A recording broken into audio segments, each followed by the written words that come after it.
pangalan niya ay laging tawagin, at siya'y nakikinig sa bawat hinaing. Mapagpalang umaga po sa inyong lahat. Kayo po ay nakikinig sa programang Manalig Ka, ang isang oras na pagninilay at talakayan tungkol sa Ebanghelyo po ngayong araw na ito, ngayong linggo na ito. Tayo po ay napakikinggan ngayon sa radyo natin Gimba 105.3 FM at radyo natin San Jose 103.3 FM. Tayo rin po ay live na napapanood via live streaming sa www.diocesesofsanjose.org at www.rngonline.org.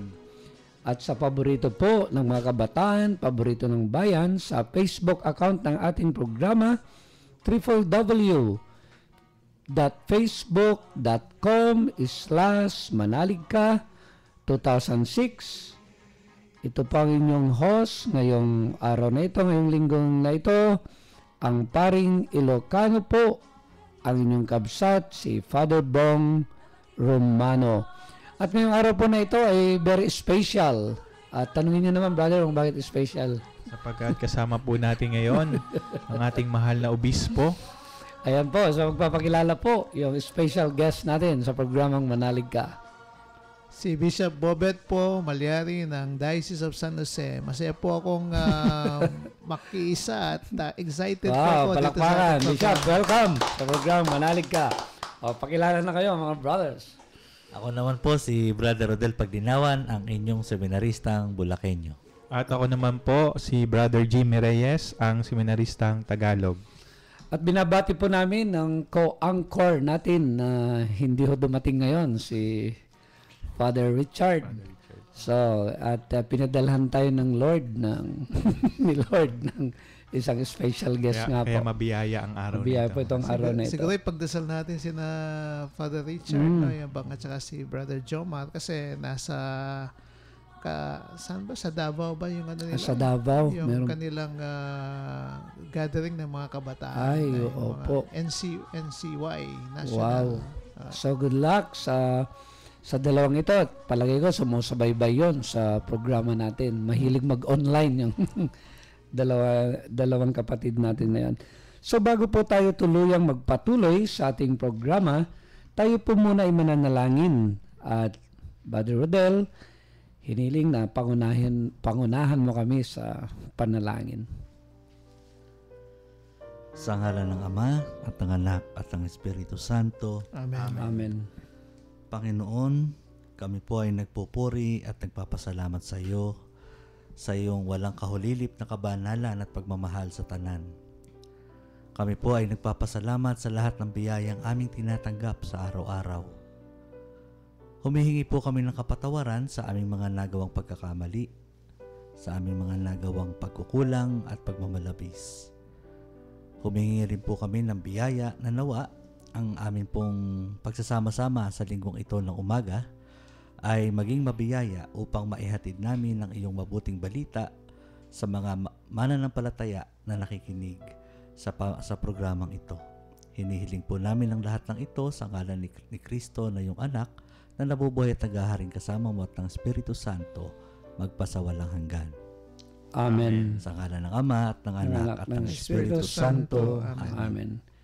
Ngayon naman po ay pakinggan natin ang Ebanghelyo ngayong linggo na ito. Nababasahin po ni Brother Jimmy. Pagbasa mula sa Ebanghelyo ayon kay San Mateo. Papuri sa iyo, Panginoon. Nagtipon-tipon ang mga Pariseo nang mabalitaan nilang napatahimik ni Jesus ang mga Saduseyo. Isa sa kanila na dalubhasa sa kautosang Hudyo ang nagtanong kay Jesus upang subukin ito. Guro, alin po ang pinakamahalagang utos sa kautusan? Tanong niya. Sumagot si Jesus, ibigin mo ang Panginoon mong Diyos ng buong puso, ng buong kaluluwa, at ng buong pag-iisip. Ito ang pinakamahalagang utos. Ito naman ang pangalawa, ibigin mo ang iyong kapwa gaya ng pag-ibig mo sa iyong sarili. Sa dalawang utos na ito, nakasalalay ang buong kautusan ni Moises at ang kauturuan ng mga propeta.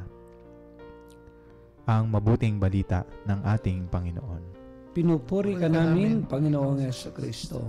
So maraming salamat, Brother Rodel, sa pangunguna sa panalangin. At ganoon din maraming salamat, Brother Jimmy, sa pagbasa ng ating ebanghelyo ngayong linggo na ito. At muli po, tayo po ay napakikinggan sa radyo natin Gimba 105.3 FM at radyo natin San Jose 103.3 FM. At ito po ay live din na napapanood via live streaming sa www.diocesofsanjose.org at www.rngonline.org at sa Facebook account ng ating programa www.facebook.com/manaligka2006. So sana po ay palagi pa rin po kayo na sumusubaybay sa ating programang Manalig Ka. At napakinggan po natin ang ebanghelyo ngayong araw na ito mula kay San Mateo. At ating pong ebanghelyo ngayon, para lalo na po yung mga nahuli, ay ibibigay po sa atin ng buod ng ating mahal na obispo. Uutusan ko ngayon yung aking obispo. Bishop, pakibigay po yung tema at buod po ng ating ebanghelyo ngayong linggo po na ito. Magandang umaga po sa inyong lahat. Ngayon ay araw ng linggo, araw ng Panginoon. Sana ay gawin nating banal sa pamagitan ng pagninilay natin ng salita ng Diyos, lalo na po yung ebanghelyo na babasahin po sa mga misa ngayong linggong ito. Ang ating pong ebanghelyo ngayon ay pagpapatuloy po ng ebanghelyong binasa natin nung nakaraang linggo. Kaya sabi po dito yung narinig ng mga Pariseo kung paano pinatahimik ni Jesus yung mga Saduseo, kasi nga nung nakaraang linggo yung talaga pong ang ginagawa talaga ng mga Saduseo yung gusto nilang yung matrap, no, yung mga ano ba sa Tagalog yung trap, siluhin si Jesus, no, yung mga sa kanyang, kasi ano talaga nakaka ano yung tanong nila, no, sabing ganyan yung ayon ba sa batas, no, yung bang ayon ba sa batas yung magbayad ka ng buwis, no, yung mga sa mga Romano kay Caesar, yung alam natin na parang ano yun no, yung mga, kasi nasa ilalim sila ng mga Romano, yung bang mga parang nung panahon ng Hapon parang kung nung panahon ng Hapon tatanungin ka ano ba yung tama ba yung magbayad ka ng buwis sa mga Hapon, gano'n yung kasi yung ano nga yung trap doon, yung pag sinabi niyang hindi tama yan, yung bang subversibo siya. Lagot siya sa mga Romano. Kamag-anak ko. Kamag-anak mo nga pala.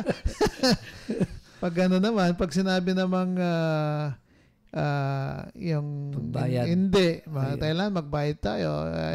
Yung mga Hudyong nando doon, lalong-lalo na yung mga makabayan. Ay, mga silot pa, no? Mga ganun. Mga silot. Yung bang talagang ano yun siya talaga. Yung bang yung una masisira, yung ganyan lang pala yan, ganyan yung mga imperialista ba talaga. Ayun nga, pero yung nakakagulat at nagulat sila, natahimik sila doon sa sagot ni Jesus, no, yung sagot niya tanong din sino ba yung makikita mo diyan sa perang pinagbabayad natin sang buwis? At sabi niya yung mukha nga ni Caesar.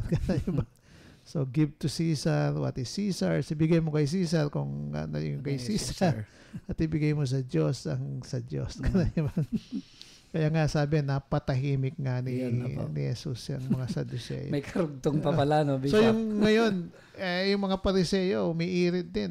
Gusto din nilang yung subukan talaga si Jesus. Yung itong mga Pariseo, eksperto yan sa mga utos ng Diyos. No? Yung mga Yun nga, sabi nga, yung pinag-aaralan nilang paulit-ulit, yung mga 613 na precepts ng Torah, no? Galing sa Torah.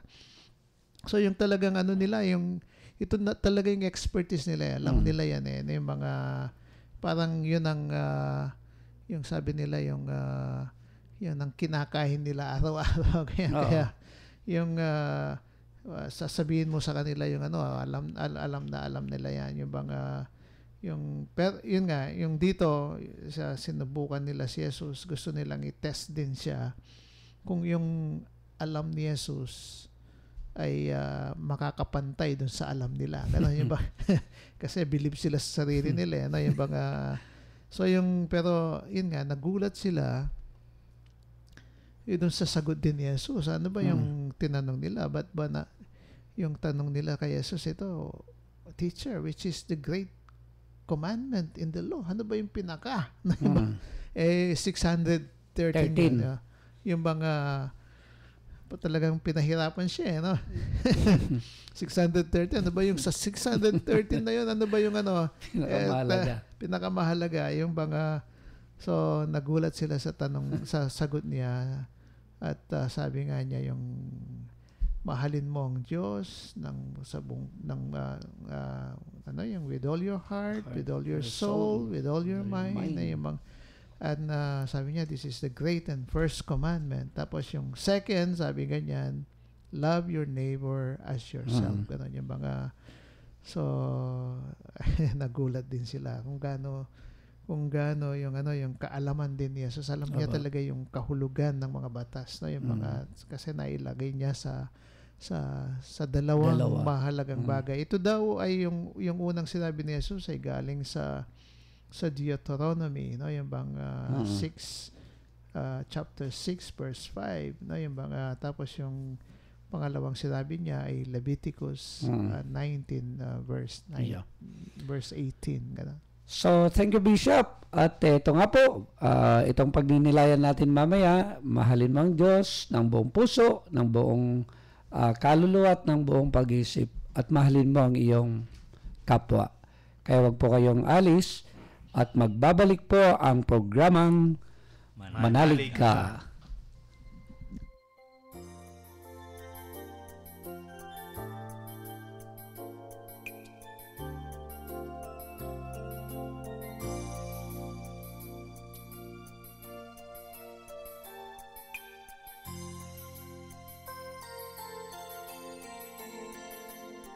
Pag-ibig ang siyang pumukaw sa aking puso at kaluluwa.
Nagbabalik po ang programang Manalig Ka at ito pa rin po ang inyong kabsat, ang paring Ilocano, si Father Bong Romano po. Si Bishop Bobet Malyari po. Brother Jimmy Reyes. Brother Rodel Paglinawan, Ang, ang Bulakenyo nyo pong seminarista. Ayan, ikaw, Seminaristang Tagalog. Bishop, Si Kapampangan po ito. di alam, international tayo ngayon, Ilocano, Kapampangan, sa Tagalog. So, sana dyan pa po kayo dahil napaganda po itong pagninilayan natin. At ito nga po yung summary ng 613 na utos. Ano? Brother, bago nga natin ibigay, kanina meron kang binabanggit yung 613 na precepts ng Torah na sabi mo 365, may 248. Paano yun? Yung maganda yung kanina yung binabasa mo. Meron po ako kasi isang nabasa na meron daw pong rabbi, ang pangalan ay si Simelai, No. na nagpaliwanag na yun daw pong ibinigay ng mga kautusan ni Moises na 613, ang 365 daw po dito ay negatibo. Ito ay katumbas ng mga araw sa isang taon. Yun daw 248 naman na natitira, yun naman daw po yung positibo at katumbas naman ng mga bahagi ng katawan ng tao. Pag sinabi mo negatibo, yun ba yung do not? Wag ganon. Kanina naman po ay sasamantalahin po natin si Bishop. Meron po kayong sinasabi kanina, Bishop, kung papaano yung mga utos po ay nagmultiply kanyo kanina. O nga, kinukwento ni Bishop Ambo noon kung paano nagmultiply ng ganyan. Yung nagbigay siya ng halimbawa dito sa Pilipinas, kunwari, bawal magtapon ng basura. Tapos yun nga, yung bang pag nagtatapon ng hindi nga nagtatapon ng basura doon, sasabihin ng iba, hindi naman bawal umihi dito So, umihi doon, yun nga, mapanghina, no? Yung mga dadagdagan na yung batas, bawal yung magtapon ng basura dito, bawal din ang umihi dito, ganyan. Yung iba, pilosopo pa talaga. Yung sabi nila, hindi naman bawal tumahi dito. Bawal magtapon ng basura, bawal umihi. At bawal dumumi na rin. Sabi dadagdagan na, bawal na, lalong-lalo nang bawal tumahi dito. Kaya dumami yung mga Kaya dumadami yung mga batas. Pero may pangontra dapat doon, Bishop. Ilagay mo, multa 1,000. Baka kuwan na po yun. At ito nga po, at naging pamilyar nga rin po sa atin, yung mga katikismo natin, yung 10 utos, di ba? Baka pwede, review natin yung 10 utos, brother. Ano yung unang utos?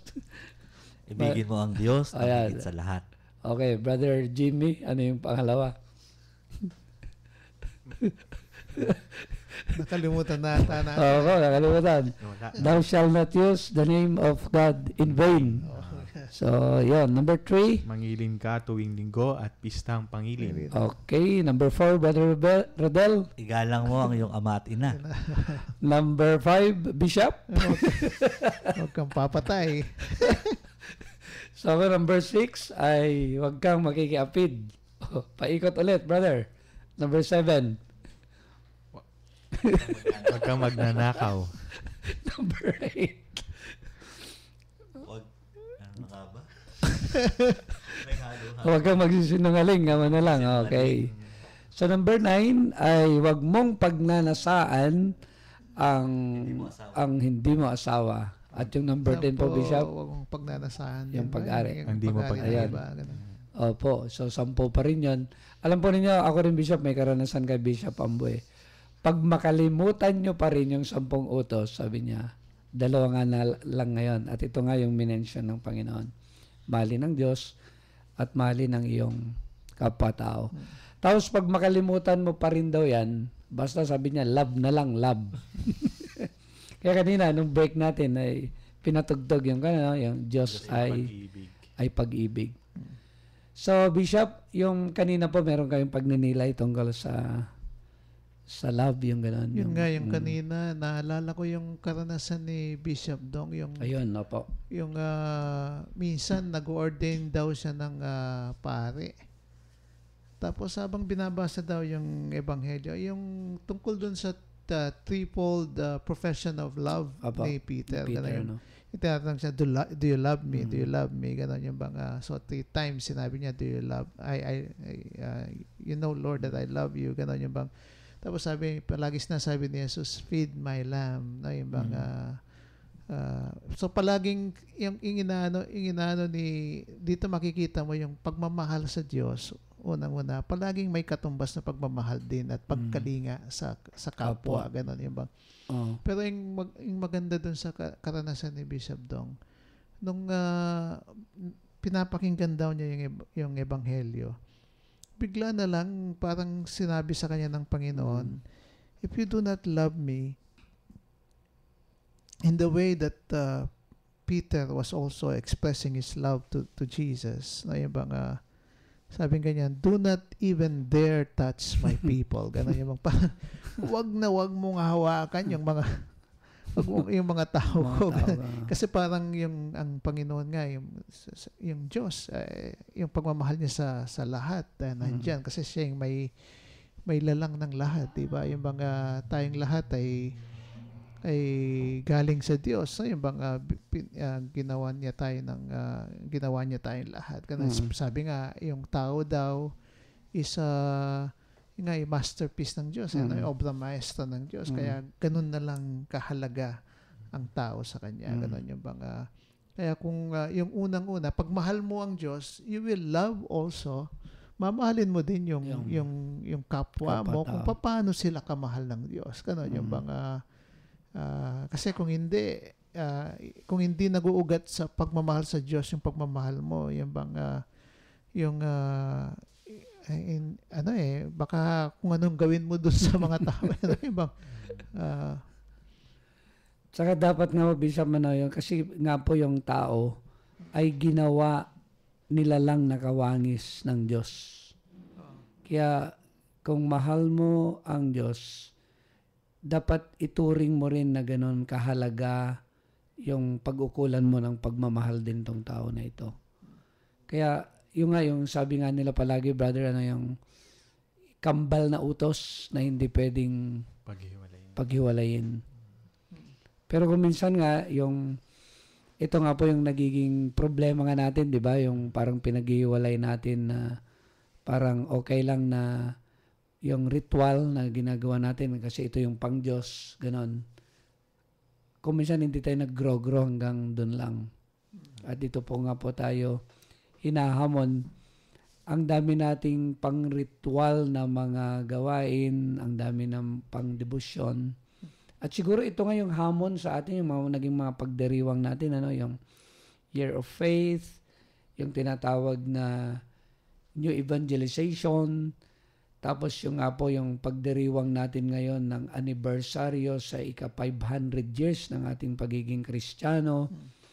Yung maiangat yung kamalayan na hindi lang pala yung pagiging Kristiyano natin ay mananatili sa level na ritual, na debosyon, kundi may kalakip palagi nakatambal ito na kung paano maging actual yung manifestation ng pagmamahal natin sa Diyos, yung pagsamba natin sa Diyos, meron kaukulan na pagpapakita ng pagmamahal natin po sa ating kapwa-tao. Yung gano'n. So, siguro maganda din na tingnan natin yung sabi, the greatest, pinakadakila sa lahat ng mga batas. No? Yung mga, kasi yung dito makikita mo talaga yung paanyaya sa atin ng Panginoon na ibigay lahat sa Kanya. No? Kasi yung sabi, mahalin mo ang Panginoon na yung Diyos ng buong puso, buong kaluluwa, at buong pag-iisip. No? Yung talagang ang paanyaya talaga yung ibigay mo lahat. No? Kasi yun nga, kung sa tutuusin nga, pag nakilala mo talaga kung gaano kalaki yung pagmamahal ng Diyos sa'yo, yung isang realization mo sa sarili mo, yung kahit na ibigay mo lahat, hindi mo pa rin matutumbasan yung pagmamahal ng Diyos sa iyo eh. Yung mga actually ito yung naging karanasan ko nung naging obispo ako. Yung ito yung na-realize ko, yung napakalaki ng pagmamahal ng Diyos sa akin at pinakita niya sa iba't ibang paraan, no, sa iba't ibang mga tao, ganon yung mga at para bang hindi mo makontain sa puso mo itong pagmamahal na ito. Pero ito itong pagmamahal na ito din ang magtutulak sa iyo na ibigay mo yung sarili mo. Kaya sabi ko nga sa sarili ko noon, yung kahit ibigay ko yung buong buhay ko, hindi pa rin matutumbasan yung pagmamahal ng Diyos sa akin. Oh. So, napakaganda yun, ano? Kasi Bishop, may naalala ko nung seminaryan kami. Nag-apostolate kami sa isang parokya. Ang paboritong kanta namin during that time, lahat ay aking ibibigay. Ibibigay pati aking buhay upang purihin ka. Pinagalitan po kami ng pare, Bishop. Hoy! Totoo ba yung kinakanta nyo na yan? Sabi niya ganun, bibigay pati buhay. Magsimba lang araw-araw, tatamad ninyo ng mga seminaryan. Totoo eh. Brother. Kaya naalala ko yung nag-30-day retreat kami. Nagbibigay kami ng 30-day retreat. Yung earthquake sa Baguio yun eh. Aba. Kami dalawa ni Father Ben Carlos. Yung binigyan namin ng yung mga seminarista sa Pampanga. Sina Danos, kilala mo sina Danos na yung Father Danos na ngayon. Anyway, yung so 30-day retreat, yung first week natapos na talagang yung on fire talaga, ready to give everything, yung bang nakahandang mamatay para sa Panginoon. Yung isa doon sa kanila yung dahil nga nag-earthquake, no. Itong nagsabing nakahanda siyang mamatay para sa Diyos. Iniwanan kami sa Baguio. Umuwi siyang mag-isa. Nagkaroon siya ng paraan para makauwi. Kami naiwan doon sa Baguio. Sa takot niya nakauwi. Takot talaga. So yung mga ganun na yung mga konkretong kuminsan na mga pangyayari sa buhay natin. Tapos pag nandyan na yung sitwasyon, makikita mo pala, parang hindi mo pa kayang ibigay talaga yung pagmamahal ng Panginoon. Si Father Fidel, yung sa Moonwalk. Ganito din yung nakahandang magbigay ng buhay para sa Panginoon. At saka, so yung nangyari daw, yung may nakawala yata yung asong malaki sa tabing bahay nila. Nag-uunahan sila umakyat sa tinutulak niya yung mga kasama niya. Para sila yung makagat. So nga po yung mga ganun na pangyayari sa buhay nga natin kung minsan, yung pinapaalala na talagang parang napakahirap pala talaga yung usaping pagmamahal, no? Kasi konkreto yan na hinihiling. Kaya nga po, Bishop, yung nakakatuwa yung mga modelo po natin ng mga santo. Talagang, ako yung sinasabi ko po palagi, alam nyo kung bakit naging santo yan? Kasi yung labis at labis na pagmamahal niya sa Diyos. At yun kasi labis yung pagmamahal niya sa Diyos. At talagang kumonito, bumubukal at gumagawa siya ng pagmimisyon niya na konkreto sa kapwa-tao. So, yun yung mga modelo natin. Kaya minsan nga po, makakarinig ka ng mga santo na sasabihin na nila na God alone is enough. Yung mga ganun-ganun, yung umabot yung level na ganun yung pagmamahal. At yung nga po, Bishop, yung mga karanasan po namin sa house to house, minsan yung sabihin nila, mahal nila ang Diyos. Pero tatanungin mo, totoo? Opo, Father. Loves po namin yan. Nagsisimba ba kayo talaga tuwing linggo? Hindi ho maharap eh. Maraming inaasikaso eh. Mga yan. Tapos tignan mo, pero sasabihin nila na mahal nila yung Panginoon. Kaya minsan nga po, yung sabihin ko sa alam po ninyo, kung mahal ninyo yung Panginoon talaga, yung priority na ninyo siya. Kasi minsan parang sasabi mo mahal mo yung Panginoon, pero may dahilan ka naman na hindi po ako nakapagsimba, Father, kasi pumunta ako sa bukid. Kasi nga po nag-alaga ako ng baboy, nag-alaga nga ng yung mga pananim namin. Kaya sabi ko sa kanila, parang hindi po pala yata totoo na mahal yung Panginoon, mga ganun. Nga, dapat iuna talaga, no? Ayun, priority. Priority talaga, mauna talaga sa lahat. At ito nga, Bishop, no, nakakapagtaka yung gusto ng Panginoon, yung biro mo yung mahalin ng buong puso, ng buong kaluluwa, ng buong pag-isip. Napakadaling sabihin. It's easier said than done. Sabi ba nila yung mga ganun, So, napakahirap. Sabi, kanina nga, kailan nung binabasa natin ito, brother, sabi ko, napakasarap pakinggan, no? Yung mahalin mong buong puso, buong kaluluwa, buong pag-iisip, pero sa totoo lang, hamon palagi ito sa atin na napakahirap. Kaya ito nga po yung mga konkretong pamamaraan talaga ay hinahamon tayo at kung paano mo maibibigay nga yung sarili mo sa Panginoon. At alam mo, nakakatawa nga po, Bishop, yung may mga konkretong pamamaraan natin para nga po paano maibigay yung pagmamahal natin sa Panginoon. Yung hindi ba yung spirituality natin dito, yung pagiging mabuting katiwala, pagbibigay ng panahon, ano na yun, brother, ituloy mo nga.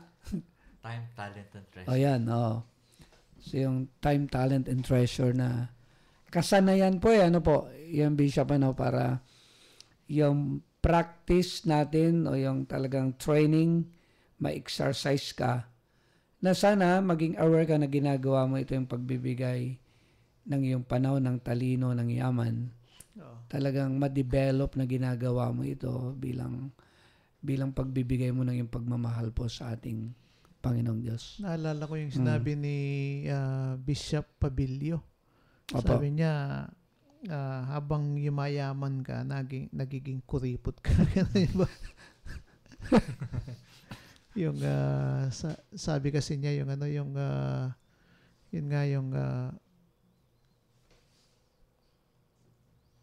pag mahirap ka, kunwari yung 10 piso lang, madaling ibigay yung piso, hindi ba? Kasi Opo. 10% na yun, yung mga yung 10 piso madali pang ibigay pag may 100 pesos ka, hindi ba? Pag may 10,000 ka, ano ba yung 10% ng 10,000? 100. 1,000. 1,000. Opo. Medyo madali pang ibigay, no? Yung baka, pero kung meron ka ng 100,000, yung 10,000, medyo mahirap nang ibigay yan, ano? Kung meron kang 1 million, ano ba yung 10% ng 1 million? 100,000. Lalo pang mas mahirap ibigay. Pag yumayaman ka nga, Iba. Kung meron kang 100 million, gano'n. Nako, Panginoon, pag 100 million, 10 million nang ibibigay mo. Mahirap ibigay yan. So, yung pala, yung habang dumadami yung mga material na pag-ari mo, parang nahihirapan ka talaga na ibigay, po. Naalala mo yung yung kabataan na yung sabi niya, he wanted to reach perfection, gano'n, yung he wanted to tama. Yung to be in the kingdom of God, gano'n. Tapos nagtatanong siya kay Jesus kung ano yung gagawin niya. Tapos sabi, yung gawin mo yung pag-uutos, lahat ng utos ng Diyos. Sabi niya, ginawa ko na yan. Sabi niya. Sabi, yung pagbili mo lahat yan, ibigay mo sa mga mahirap, yung mga kayamanan mo. Tapos sabi, malis daw siyang, yung lungkot na lungkot, malungkot na malungkot. Alam mo, may natatandaan din pa ako, Bishop. Yung merong nagkwento sa amin na isang pare. Binigyan daw niya yung mga mayayaman na mga organisasyon, mga CWL, mga ganyan. Talagang na-inspire daw sila na sabi daw nilang ganon, yung after the break, yung recollection. Father, nakakatuwa po yung mga sinabi niyo, na-inspire po kami, gusto ko rin po namin maging saint. Ano ba yung mabilis na pagiging saint? Father, sabi daw nilang gano'n. Sabi daw nung pare, madali po. Alam niyo, mga mayayaman to eh. Pag uwi niyo po sa bahay ninyo, tignan po ninyo yung bank book ninyo. Yung bank book. Tignan niyo pong ganyan. Yung 10% po noon, ibigay po ninyo sa mga mahihirap.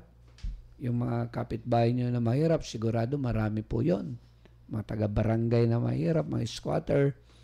Tapos nalungkot daw din, Bishop, yung mga yon, yung mabinigyan niyang rekolekta. Sabi, ay, Father, mahirap po palang maging santa, ano? So, yung mga ganun ba na mga karanasan natin. Napakadali. Ang sarap pakinggan kasi, ano? Kahit yung mga pangaral sa atin ng ating Panginoon. Yung, halimbawa, yung mahalin mang yung kapwa.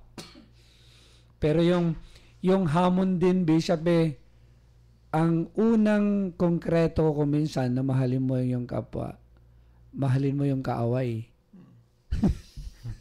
Ano pa ba yung mahirap mahalin, brother? Sino pa? Ano yung mga nakikita mahirap mahalin? Mahirap mahalin yung mga lumalait sa iyo. Sino pa? Yung mga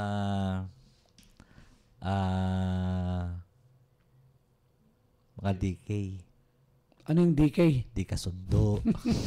Di ka kampi. Yung mga dayuhan daw, mahirap Di ba mahalin yung, ba? Di ba yung bata ka pa lang, sinasabihan ka na, don't talk to strangers.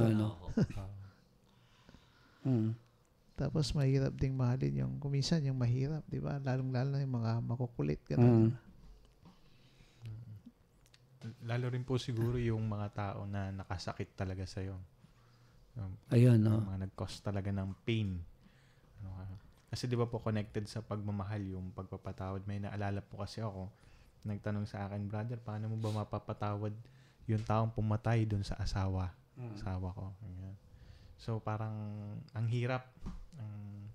Pagka siguro kung ako yung tao yun, parang ang hirap patawarin o mahalin tong taong to kasi talagang nag-cause to ng pain sa buhay ko. Parang ganun. Siguro maganda din na makita natin isang biyaya din yung yung magkaroon ka ng kakayahang magpatawad, kakayahang magmahal. Galing sa Diyos din yan di ba? Yung pagmamahal yan na tinanim talaga sa puso ng bawat isa sa atin ng Diyos. Ganun yung bang siya yung nagtanim ng pagmamahal na yan. So kung kaya yung bang meron tayong kakayahan sa biyaya ng Diyos. Yung bang kung nandyan yung biyaya ng Diyos sa atin. At gano'n nga po siguro, kapag merong mga masama ka ng loob, yung sa tao na yun, nararamdaman mo, yung una doon, yung ipagdasal mo. Kasi kung minsan, yung mga kaaway natin, hindi natin pinagdarasal. Hindi natin pinagdarasal. Minsan nga, nagtutulos tayo ng kandila para sa kanila. O kaya, ipapakulam. Yung ipagdasal mo yung kaaway mo, yung taong dapat mong mahalin, pero dapat ipagdasal mo din yung sarili mo. Kasi nga talagang kilala natin yung sarili natin. Kung talagang aasa lang tayo sa lakas natin, mas gugustuhin natin yung makakasakit talaga sa kanya. Hindi ba? Gusto mong gumanti. Para bang natural din sa atin yung pagganti. Kasi, di ba yung reaction natin pag sinampal ka, parang immediately you want to babawi ka agad. Babawi ka agad, di ba? So maganda po yung mga pinagninilayan po namin at medyo magbe-break muna po tayo at babalik po tayo sa ating studio. Huwag po kayong alis at siguradong babalik po kami ang ating programang Manalig Ka.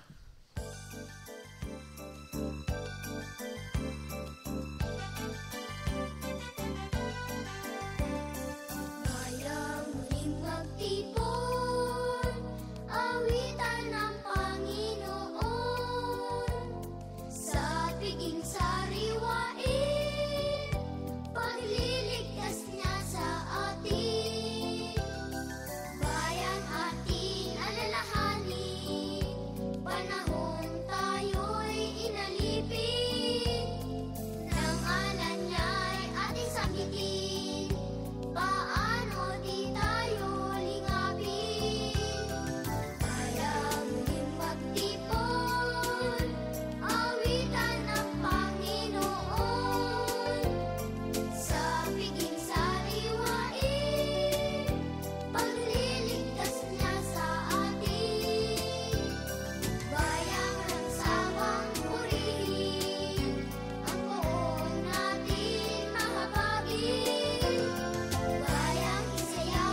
dandanin, kandiling ay ating awitin. Kaya muling magtipon, awitan ng Panginoon. Sa piging sariwain, pagliligtas niya sa atin. Sa piging sariwain, pagliligtas niya sa atin. Nagbabalik po ang programang Manalig Ka at ito pa rin po ang inyong kabsat, ang paring Ilocano, si Father Bong Romano po. Si Bishop Bobet po, Malyari ng Diocese of San Jose, ang kapatid ninyong taga Kapampanga. Ang inyong Bulakenyong seminarista, si Brother Rodel Pagdinawan. So, mahalin ang Diyos ng buong puso, ng buong kaluluwa, ng buong pag-isip. At mahalin mo ang iyong kapwa kagaya ng iyong sarili. Bishop, pasimulan nyo nga pong pagninilay natin sa ikalawang bahagi. Ito ngang sinasabi natin palagi yung hating kapatid, di ba? Ano ba yung kahating kapatid? Minsan yung pag hinati mong ganyan, inispatan mo muna ano yung mas malaki, no? Tapos sasabihin, bibigay mo sa kanya yung mas maliit. Yung mga gusto mo palaging nakakalamang ka, no? Doon sa kapwa mo, gano'n yung bang kaya actually kung susundin talaga natin to, very radical na yan yung as yourself, yung palagi mong isipin. Ayan, ano ba yung kung ilalagay ko yung sarili ko dun sa kapwa ko, ayan.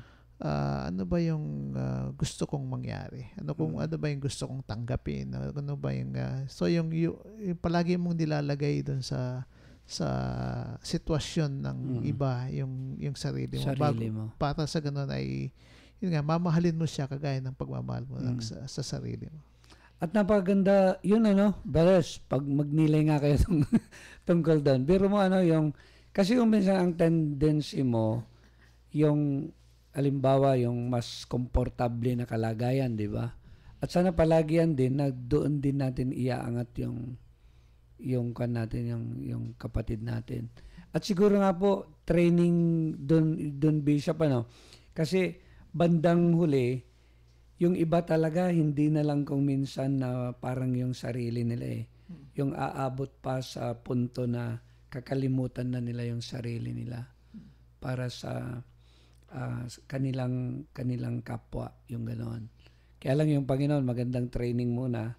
Kasi kung minsan talaga sa totoo lang, di ba, yung hating kapatid lalamangan mo naman palagi yung ganoon, di ba? Yung ganoon, yung mas malaki yung gusto mo, kaya kukupitan mo yung... Actually, yung itong batas na ito, talagang tutulungan kang mamatay sa sarili mo. Ayan, kasi ilalagay mo yung sarili mo sa kanya. And then you will want the best for him. Gugustuhin mo yung talagang maganda para sa kanya. Ayun, yung at siyempre, ikaw, kung mamahalin mo siya, yung lalabas ka talaga sa sarili mo para sa ganun, ibigay mo yung lahat para sa kanya, sa kapwa. Kaya ito din is pamamaraan din ng Panginoon na na para sa ganun tulungan tayong lumabas sa sarili natin, yung mamahalin natin yung kapwa natin kagaya ng pagmamahal natin ng sarili natin. Yung At sa punto nga, kung minsan yung pananalita pa ng ating Panginoon, yung isang pinakadakilang pag-ibig ay yung kakayahan mo ng iyalay ang iyong sarili para sa iyong kaibigan. Parang yung ganun sa talagang yung hamon ay bandang huli yung paglimot na sa sarili talaga. At ito nga po, may modelo naman talaga tayo dyan, dahil yung modelo natin palagi dyan yung ating Panginoon.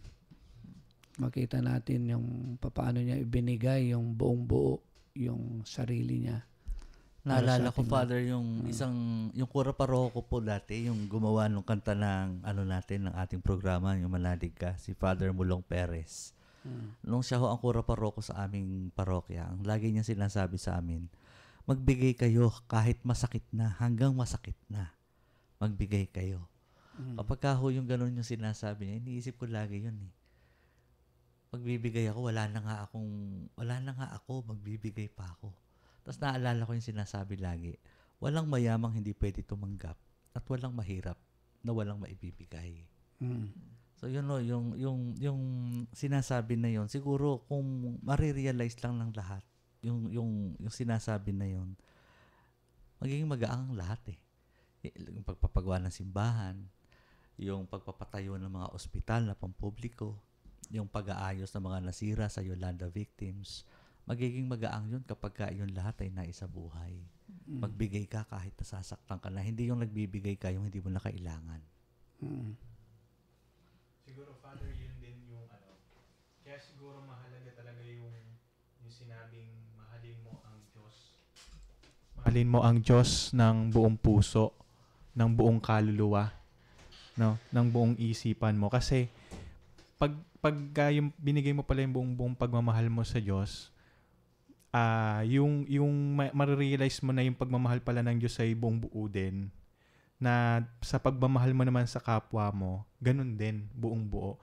Kasi kapag hindi pala ganun, kapag yung pagmamahal lang sa human level, pwedeng mag-change eh. Pwedeng mabago ng mga pagkakataon siguro, mga circumstances, yung mga experiences, pwedeng magbago yung mood ng tao sa pagmamahal. Pwedeng mahal kita ngayon, bukas hindi na.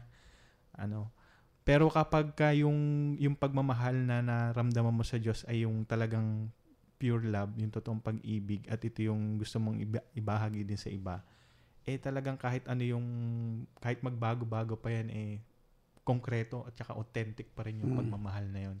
Kaya siguro, masasabi natin na yun nga, yung nasasaktan ka doon sa pagbibigay mo, kumbaga yun talaga yung talagang naramdaman mo yung pagmamahal na yun kapag ka nasaktan ka na. Kaya siguro hindi po talaga, yun nga po, hindi mapaghihiwalay yung pagmamahal ng Diyos tsaka yung pagmamahal mo dun sa tao. Kasi parang yun yung parang tinitignan mo sa pagmamahal. Si Chiara Lubick, meron siyang larawan diyan, yung sabi niya, yung pagmamahal sa Diyos, ito yung ugat ng puno. Tapos yung pagmamahal sa kapwa, ito yung mga dahon at yung mga yung sanga gano'n ng puno gano'n. So pag lumalalim yung pagmamahal mo sa Diyos, yun nga, gumaganda din yung mga sanga, yung halaman, no, yung puno mismo gano'n, yung mga tapos nagkakabunga ng madami. So the more you are rooted in the love of God, the more yun nga yung gumaganda yung puno. At yung kapag yung pundasyon mo, yung pagmamahal sa Diyos, naramdaman mo yon at talagang isinabuhay mo, siguro hindi na talaga mahirap magmahal ng kahit sinong kapwa mo rin, Kasi Bishop, one time kasi nung pinapahanap ninyo sa amin yung mga handicap sa Mary Help, may bilin kayo na sana yung hanapin ninyo muna yung talagang yung pinakakawawa, yung parang mahirap mahalin, yung talaga yung pinakaaba, yung ganon. Tapos bakit yun yung mahahanapin? Kasi pag nakayanan na mahalin yun, yung mga mahirap mahalin na ganon, na talagang kawawa, makita mo kasi minsan mabaho, ay pag masanay ka na mahalin yon, yung mga iba, sabi nyo nun po, ay parang napakadali ng mahalin. Kaya yun yung mga training sa atin talaga. At nakakatuwa nga po ngayon, dito po sa aming diocese, ay sa ating diocese, sa mga nakikinig po, meron po tayo ngayon na isang lugar para matrain nga po tayo na magmahal, yung bahay, yung tahanan ng Damayang Kristiyano. Apo. At yung nga, Bishop, meron po kayong nung nag-meeting po tayo, yung ini-explain nyo yung parang yung integral na kung paano po tayo ma-develop na paano po doon. Yung pong yung tahanan ng Damayang Kristiyano ay actually yung tinatawag po nating Sanctuary of Saint John Paul II Sanctuary of the Divine, Divine Mercy, Mercy. no? At ang panaginip sana natin doon ay yung maipon natin lahat ng mga mahihirap nating mahalin Opo. sa diocese, yung tinatawag nating poorest of the poor, no? Mm. Yung mga handicap, yung mga orphans, ganon, yung abused women, ganon, yung abandoned elderly Mm. nga.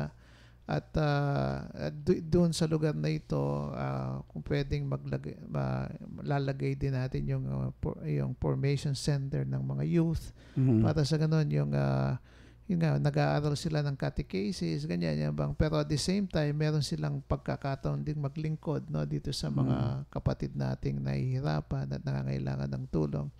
Tapos doon nga, yung kung pwedeng meron din sanang shrine ng Divine Mercy na kung saan pwedeng magdasal, no, yung bang, at pwedeng magbukas sa Diyos para punuin tayo ng kanyang awa.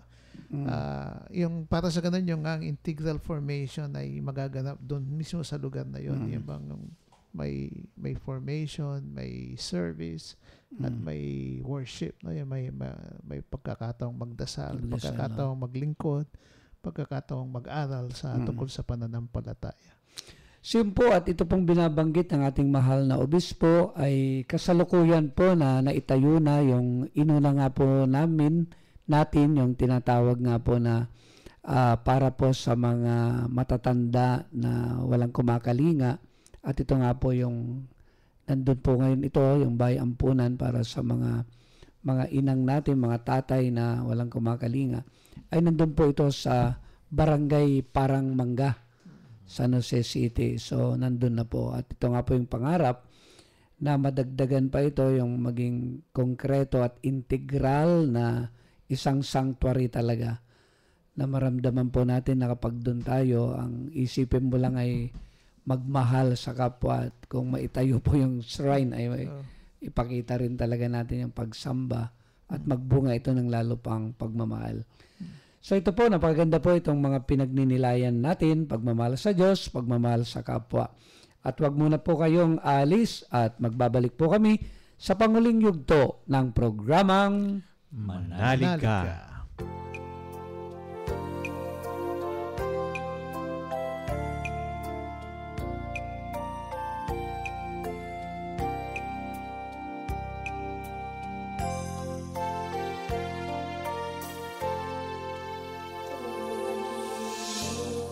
O Diyos, patanggapin mo ang aking kalayaan, ang aking kalooban, isip at kunita ko, lahat ng hawak ko, ang loob ko ay aking alay sa'yo.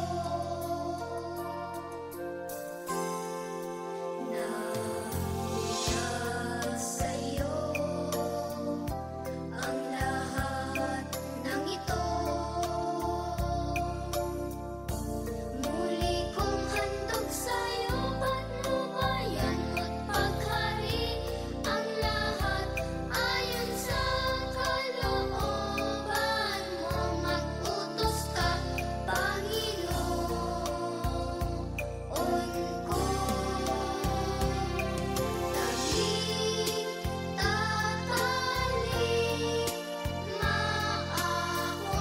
Ipagkaloob mo lang ang pag-ibig mo. Ang lahat ay tataligan ko. Tataligan ko.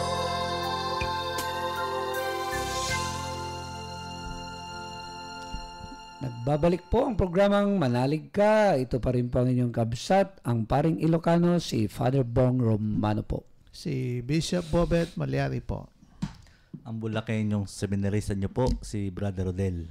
Brother Jimmy Reyes, ang seminaristang Tagalog. So muli, pinapaalala mahalin ng Diyos ng buong puso, ng buong kaluluwa at ng buong pag-iisip.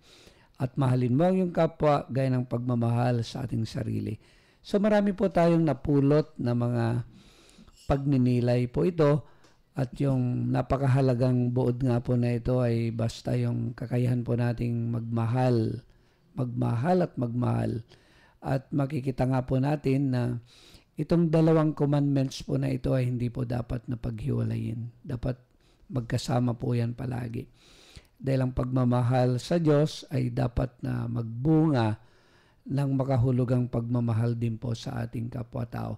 At alam po ninyong karanasan nga po, kapag minamahal mo ang iyong kapwa-tao na nag-uugat sa pagmamahal mo sa Diyos, lalo mong mamahalin din itong Diyos na ito na siyang nagmamahal sa iyo.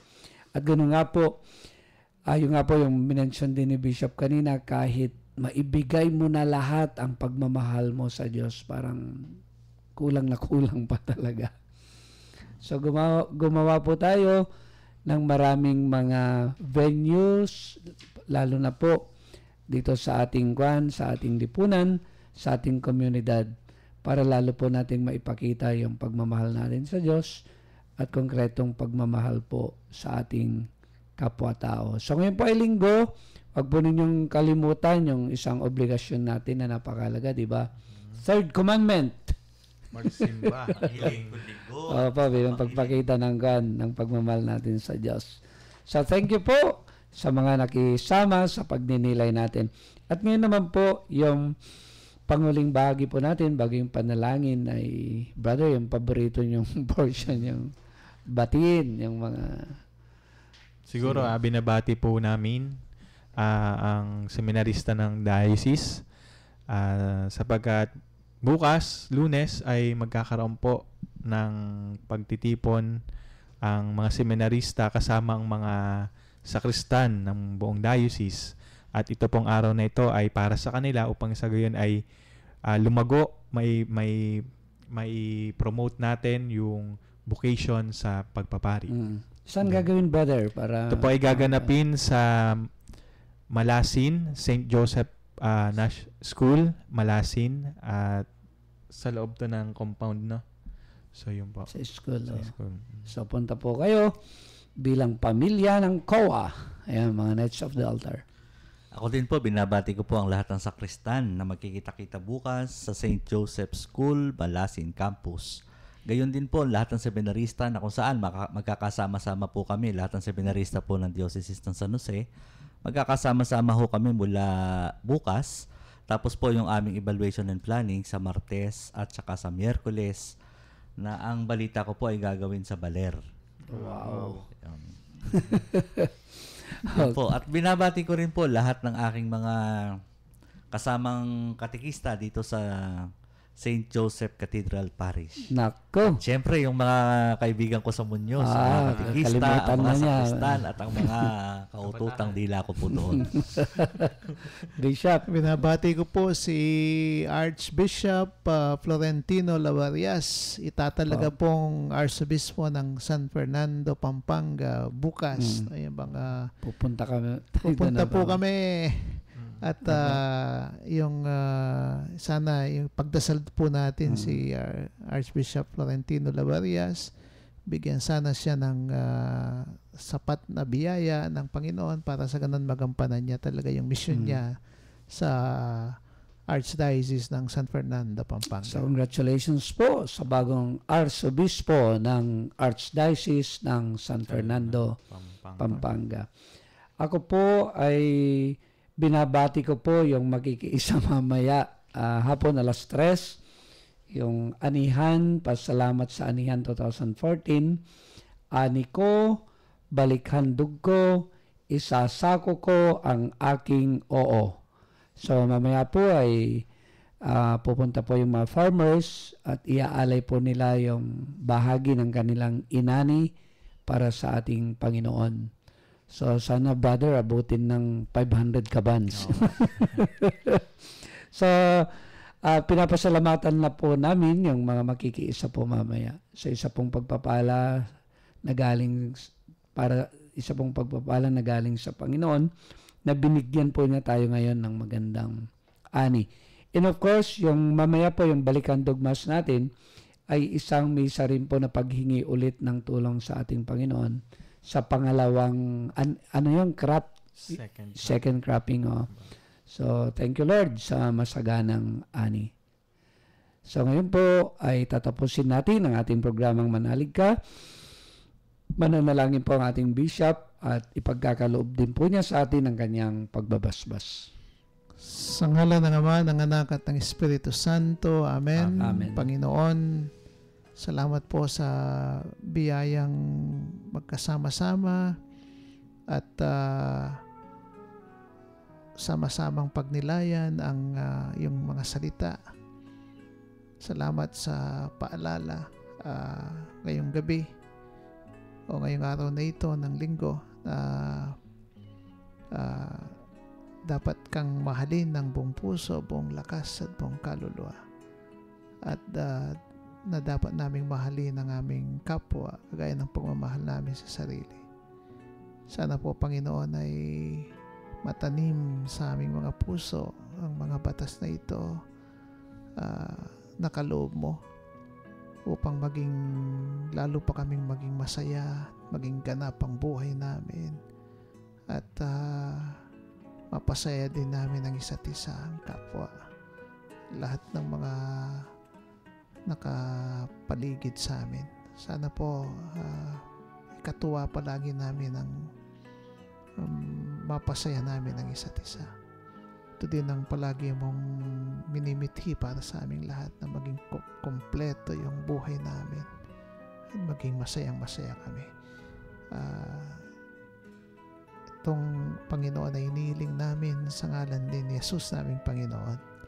Amen. Amen. Pagpalain po tayo ng makapangyarihang Diyos, ng Ama, ng Anak, at ng Espiritu Santo. Amen. Amen. So minamahal na mga kapatid, hanggang sa susunod na linggo po, magkita-kita po tayo sa programang Manalig Ka.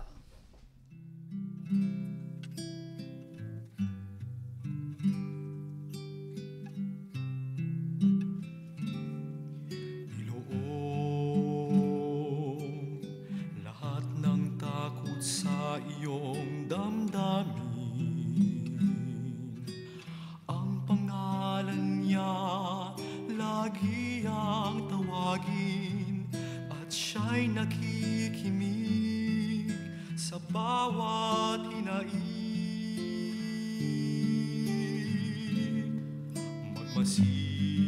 Magmasid at mamulat sa kanyang kapangyarihan.